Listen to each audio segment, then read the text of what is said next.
सर्वात मोठी बातमी समोर आली आहे। रुपाली चाकणकर यांनी महिला आयोगाच्या अध्यक्षपदाचा राजीनामा दिलाय। चाकणकर यांना नाशिकमधील भोंदूबाबा अशोक खरातचे प्रकरण भोवलं आहे। अशोक खरातला एका महिलेचे लैंगिक शोषण केल्याप्रकरणी अटक करण्यात आली आहे।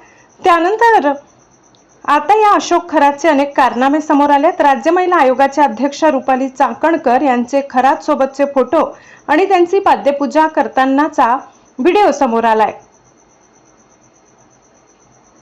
त्यानंतर त्यांच्या राजीनाम्याची मागणी करण्यात येत होती। त्यानंतर आता चाकणकर यांनी राजीनामा दिलाय। काही वेळापूर्वी रुपाली चाकणकर यांनी राजीनामा द्यावा असे आदेश मुख्यमंत्री देवेंद्र फडणवीस यांनी दिले असल्याची माहिती समोर आली होती। त्यानंतर चाकणकर यांनी उपमुख्यमंत्री सुनेत्रा पवार यांची भेट घेतली होती। या भेटीत त्यांनी राजीनामा दिलाय। चाकणकर यांनी सुनेत्रा पवार यांच्याकडे आपला राजीनामा सोपवलाय। चाकणकर यांनी राजीनामा पत्रात काय म्हटलं ते जाणून घेऊया।